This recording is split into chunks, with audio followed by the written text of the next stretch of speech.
Good morning, students. Today I am going to deliver lecture on delegation and span of management.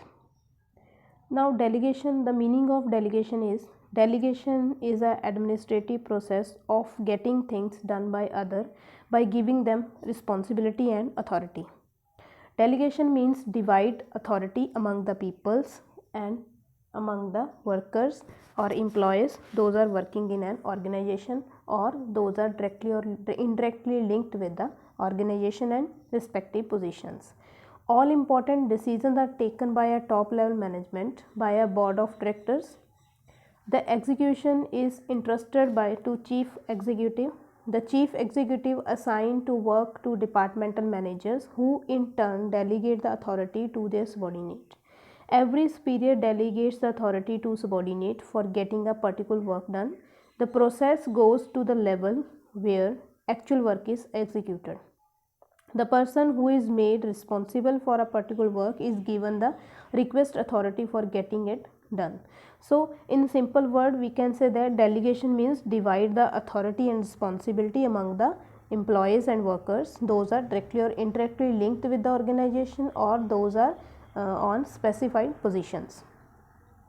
Now, next are the definition. There are different type of definitions, number of definitions like delegation means the entrustment of part of the work or responsibility and authority to another and the creation of accountability for performance.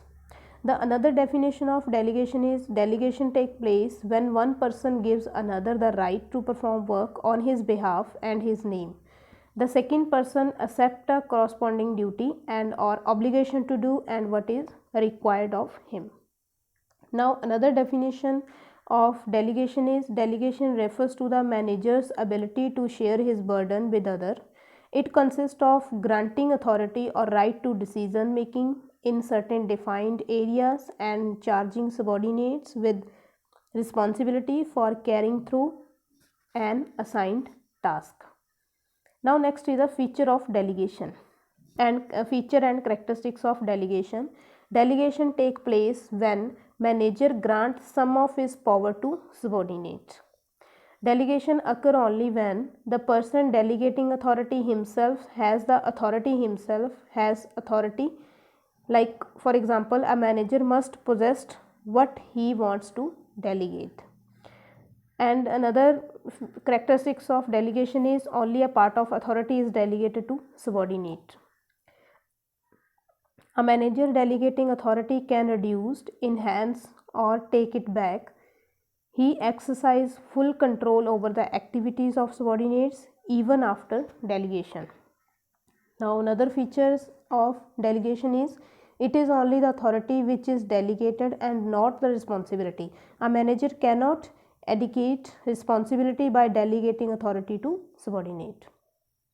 Now, next is the factor affecting of delegation. There are some factors that are affecting on delegation while we are delegating the authority and responsibility among the people, and the factor affecting, we can divide the factor on the part of delegator. Delegator means superior and superior person means senior person, and on the part of delegatee. Delegatee means subordinate.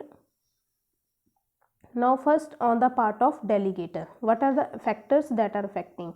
First factor is lack of authority, second is lack of respectiveness, third is lack of trust in subordinate, fourth is lack of control, fifth is fear of subordinate, sixth is lack of ability or fear of exposure, seventh is unwillingness to take calculated risk.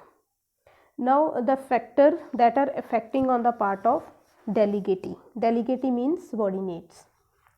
Subordinates, like there are some factors like lack of self-confidence, dependence on boss, fear of criticism, lack of information and resource, overburden, unclear delegations on the part of organization. On the part of organization, there are some also another factor like inadequate planning. There should because there is no proper planning, inadequate planning. Then splintered authority, lack of unity of command, absence of adequate control technique, non-availability of competent managers, unclear authority relationship. These are the factors that are affecting while we are delegating authority and responsibility. The factor can be divided on the part of delegator. Delegator means superior person, and on the part of delegatee. Delegatee means subordinate and subordinate person and peers. Now, and on the part of organization planning policies, lack of unity of command, absence of adequate control techniques, non availability of competent managers, and unclear authority relationship. Now next is a reason for failure of delegation. What are the reason why sometime delegation become fail? Delegation fail, the first reason is respectiveness, readiness to delegation, allowing other to make mistakes, trust in the subordinate, getting feedback, lack of confidence of subordinate, inherent resistance to authority. These are the reason, that's why sometime delegation may be fail. Why to make delegation effective? Ways to make delegation effective. How we can make effective delegation? Delegation must be complete and clearly understood by both superior and subordinate. There should be proper selection and training. There should be we should have to motivate the subordinates to do the work, and tolerance with subordinate mistakes. Establish adequate control over the subordinates and now second, to establish objective, to evaluate competitiveness, to motivate subordinate, to establish communication channel. There should be proper communication channel between the superior and subordinate, to provide supportive supervisions, to set a standard of performance, to follow unity of command, and to establish a feedback system. These are the some ways how we can effective delegation in an organization. Now next is a span of management.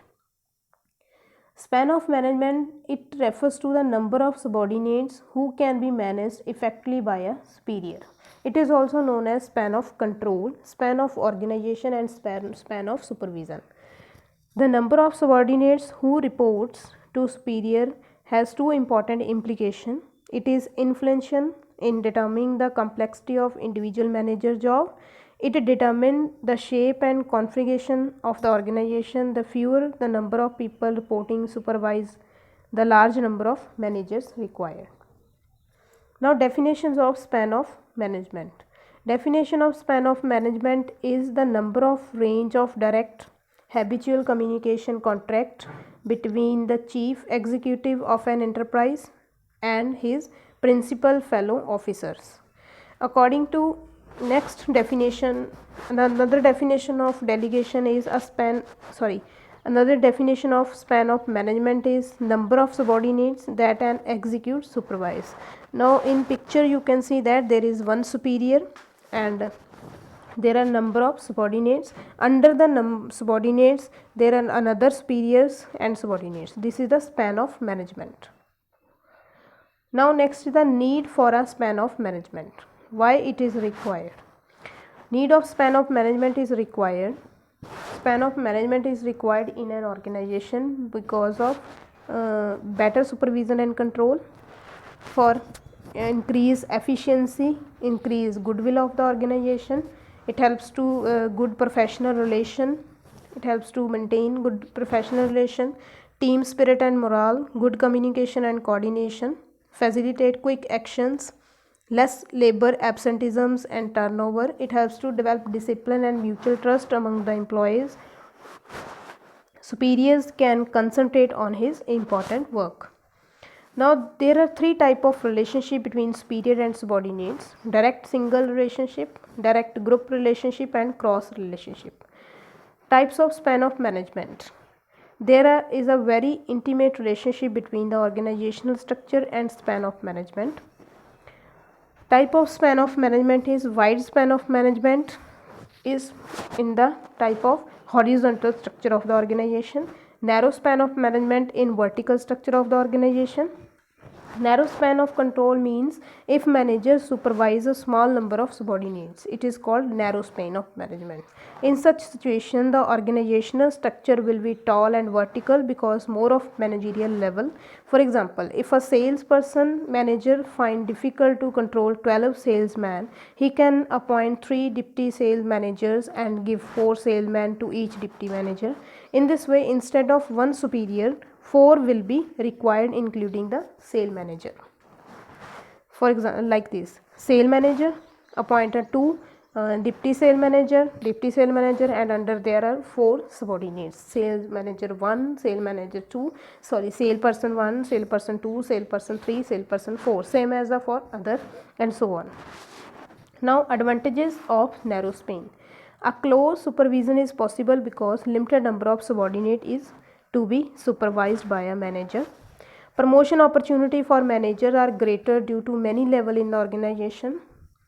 And third advantage is better personal relationship between superiors and subordinate may be developed because the superiors have sufficient time to develop such relation. Now, disadvantages of narrow span. There are some disadvantage like it is expensive because so many level of the organization, and there are more chance of conflict increase in the tall structure because each level is a power. There should be a problem in communication, control and coordination is made difficult. Narrow span brings the employee closer to execute, and they have limited opportunity to become self retained, and they will not take initiative. So this affect the morale of employee. In tall structure, the chance for delegation or real authority learning through experience is very limited. This does not promote the opportunity for management development. Now, second is a wide span of control. Narrow span and wide span. Wide span, if managers supervise many subordinates at a time, it is called wide span. In such a situation, the organizational structure will be flat or horizontal because the restricted managerial level. For example, there are 12 salesmen working under a sales manager. He is supervising them efficiently. It means the organizational structure is horizontal and there is a need of only one superior. Like this, one sale manager, under salesman there are 10 sale persons are working under. Now, advantages and disadvantages of wide span control. Advantages of wide span: in a flat organization structure, supervisory level are few and communication chain can be shorter. Communication can reach the lowest level in short time directly and clearly. It reduces the cost of supervision as there are minimum position in the organization. Control and coordination become more difficult if the work is more interlocking nature. Its benefit may become limitation if the people are not motivated properly. Now, disadvantages: supervision, vision and control may be unsatisfactory in span of control is too large. Coordination may be poor or difficult. Extensive staff help may be essential. Cost of training high. Caliber managers may be high, and flat structure is not suitable. Has been developed vertically.